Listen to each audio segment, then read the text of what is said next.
Hey, ARESxGOD here, and wow, what an episode! And just, I'm so glad Bleach is back, and I can't even properly put it into words how glad I am this series is back in full form and more than that. It's never looked better than this. Just the animations, I'm way overhyped after this episode, and yeah, definitely you can. If episode 1 didn't convince you that Bleach is back, this is the episode right here. And I can't believe it. It gets better and better with each episode from the last one. And this one, to say that it didn't disappoint would be an understatement. Just oof. I can't. I need the next one. Where is the next one? Give it to me. Come on. I need it so badly. But yeah, this was an insane episode. The fighting, the reveals, how things are looking for the Soul Society. So let's get straight into it and talk about it. Now, one thing before we get right into the plot of the episode, it brought back some things that I'm not a huge fan of. The big recaps at the beginning. We've had, I think this time it was 3 or 4 minutes of big recap.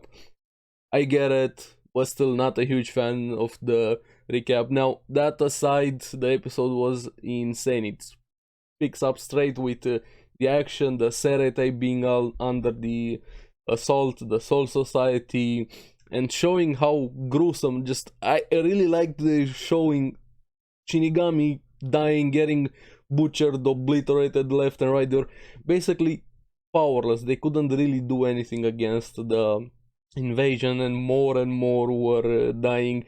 Even Hipster Aizen died, cut in half, completely terrified. He was barely standing his ground.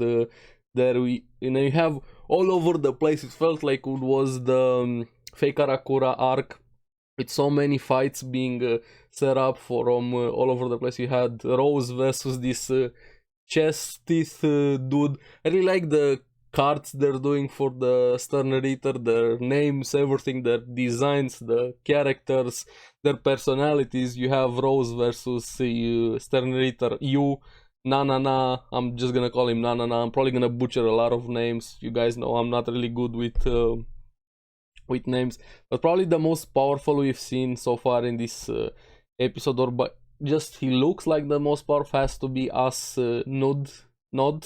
Sorry if I'm mispronouncing his name. Sternritter F. He was just butchering Shinigami left and right, and he was more than enjoying himself, because they were not just dying, they were dying in full on pain. So he was torturing them before killing them, and he really looks like Karasu, honestly. I don't know, I got the feel from him like Karasu from Yu Hakusho, especially with that mask, and not really talking, and also toying a bit with his enemies. Now you have him with Renji showing up against him. On the other side, you also have Sterner Ritter E, Bambietta, Buster Bean. Again, sorry if I butcher the names. She seems like the crazy girl, to say the least, but I like her playful nature quite a lot. She was having fun with Komamura, calling him doggy. Poor Komamura. But yeah, she was very snarky, to say the least. Every captain had to face somebody, even Soy Fong over there. I'm gonna get to her. Now, Asnod, like I said, he seemed very powerful because he was able to block every attack with this the same color as the flame, but sort of markings on his hand and body appearing every time he was blocking something. Renji was getting more than frustrated. But we also have, and I've missed him so much. He was just grinning and smiling ever since he showed up. We finally have Byakwe, and the entrance he showed, just destroy them, don't show any mercy, kill them, they're the enemy. He always knows how to make an entrance. I missed Byakwe so much.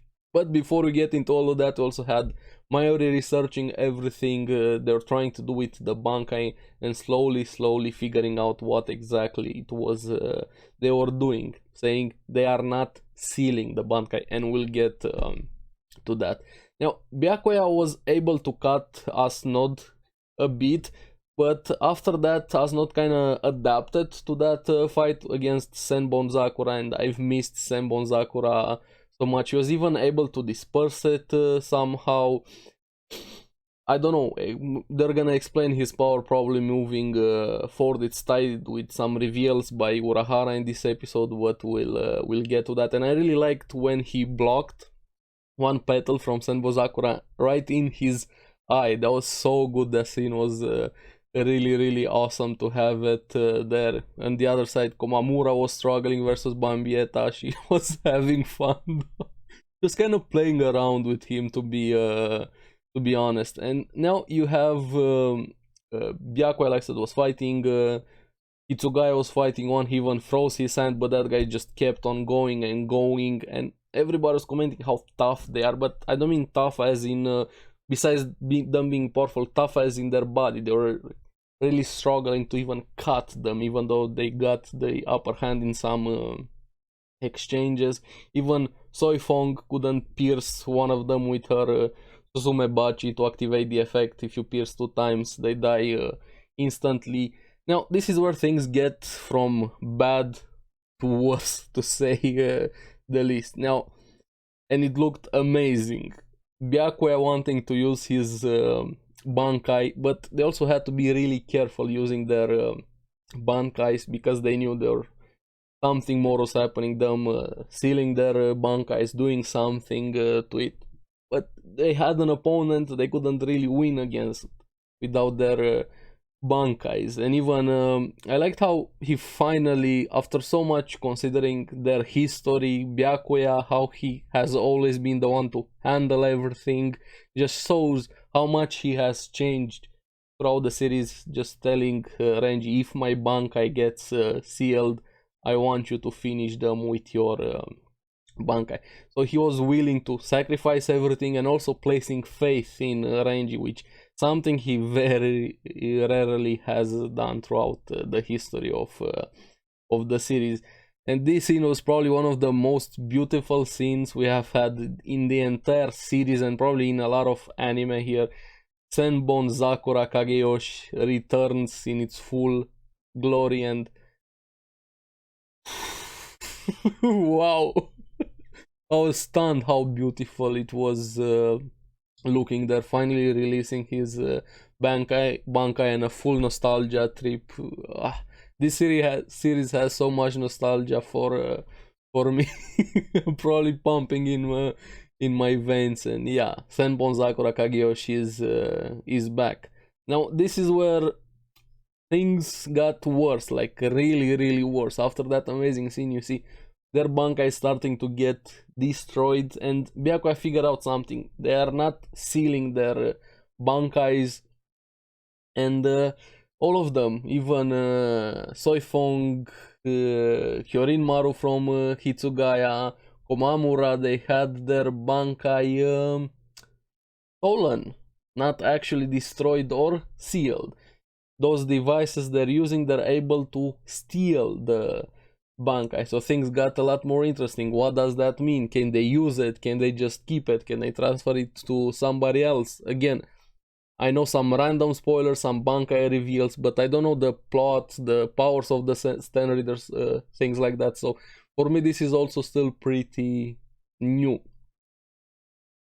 And yeah, to say the least, I have question would be an understatement. And now we have some of the more powerful captains having lost their Bankais, and how are they gonna fight against them if they can't use their biggest weapon? They're basically kneecapped, honestly. They have maybe their Shikai, they can use it, but they can't use their big nuke. So to say. And I even like how Hitsugaya tried to feel Hyorin Maru. He wasn't getting any response, so maybe sealing their connection to the sword of in some way. That's the feeling I got from that scene, and even him screaming at Rangiku, and I've missed Rangiku. Her personality is very, yeah. I'm glad Rangiku is back. Also telling her to tell everybody not to use your Bankai because it would get stolen. Mayuri getting very frustrated. They didn't wait for him. Now we also have Kyoraku fighting against one of the Stern Ritter, which he was struggling a bit. But what I liked from him, he had faith in. He knows Mayuri's capabilities.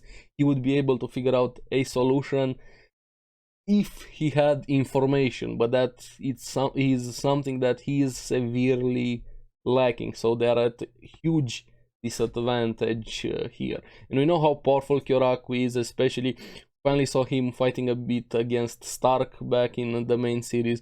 His fight against also with Ukitake and him against Yamamoto, that was one of the best scenes plot from the series. And yeah, he's definitely struggling here also, and I think he kind of lost an eye, or maybe just got cut around eye. I hope he didn't lose an eye, but we'll see. Even Range was getting very impatient, almost used his Bankai. Thankfully, Byakuya calmed him down. And this is where we see even Akon, Mr. Lonely, realized he wanted to call Ichigo. Because he is the key. As always, I know Ichigo is the main character. I love Ichigo, but yeah, I know a lot of people have issues with it's always Ichigo. But so what? This is why the series is so fun. Ichigo is the key, and I wouldn't have it any other way. But I like how his secretary answered there while Ichigo's busy fighting Killjoy. Which Killjoy got very frustrated. He couldn't win. He couldn't understand why he wasn't able to steal his Bankai. You have Miss Urahara, the secretary, talking with Akon, taking control of the conversation there, and got some info, finding out what exactly is happening with the Soul Society, confirming, basically exchanging some information. Now, what I liked after that, during the fight, Ichigo versus Killjoy, I like how he got under Killjoy's skin while he was very frustrated. Ichigo slowly started figuring out things, and also Urahara telling him. But the question that broke Killjoy, at least mentally, was, why are you guys stealing Bankais? Are you afraid of them? And Killjoy basically blew a gasket. No, we're not afraid. Then why are you stealing them? What are you trying to do with them? And this is where, thanks to what Ichigo did during the fight, allowed Urahara to deal a blow to Killjoy, which they thought killed him, but we'll get to that. Now, emergency mode, Urahara instantly sends Ichigo to the Soul Society, starts analyzing the battle, everything they found out so far, and goes through the powers of the Stern Ritter. The second one I liked, they kind of explained why they're so resilient. The first one, how they handle Reiatsu. The second one, the Blood. They basically channel Reiatsu or spirit energy in their veins, increasing their powers and defensive capability. So that's why they're so tanky, so tough, explaining why they're struggling so much to even deal damage to them, which was kind of ironic after what happened. Now, the third one being Bankai plundering. They can steal Bankai, but for whatever reason, even I don't know why, they can't steal Ichigo's Bankai. So again, he is the key. He has to go again back to Soul Society. But things don't really work out, because while he was trying to travel to the dimension, this exit gets blocked, and all of them in the back got wounded, especially Chad, rip stomach, Inoue also very wounded. That arrow went through them and in Urahara's back. And this is why I said ironic, because, well, Urahara just recently analyzed, hey, they're very tanky. So he fucked up, even he admitted it. I let my guard down thinking he was out for the count, but now Killjoy used the ability, if you guys remember from back in the Soul Society arc, that Uryu used, the marionette thing, basically controlling your own body with spirit energy. So that's how Killjoy was able to get back up again and attack Aran. So Tengai, if I'm mispronouncing the name, I'm sorry about that. This is where we see that Yawach probably knows a lot more about Ichigo, and he's just saying he was ordered to keep Ichigo away. So even Yawach knows about Ichigo, that he might be one of the people that can stand against him. Even more after that special threat he was designated as. And Killjoy is able to trap Ichigo in this Reatsu ball sphere thing gel and seal him in the dimension between worlds. So that was pretty much the episode, and wow, I just man.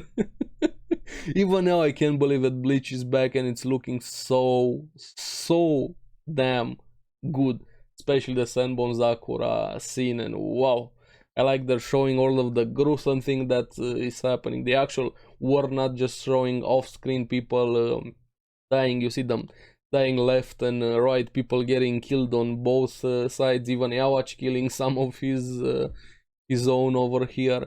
The plot is more than interesting. I like the Stern Ritter quite a lot. All of their I'm losing my mind over here. My words, eccentric personalities, their designs, just yeah. Bleach is back, to say the least. Now I'm very curious what you guys thought about the episode. What was your favorite scene, and why was it Byakuya unleashing his Bankai? Even though it didn't really last, at least we finally got more Senbon Sakura Kageyoshi. What do you think about this Bankai stealing thing? Let me know in the comments below, and as always, thank you very much for watching. Remember to like and subscribe, helps me quite a lot, and you guys get the latest videos on the series that I follow. So keep enjoying Bleach, because I sure am. Oh, I love Bleach. So I'll see you again on the next one. Bye bye.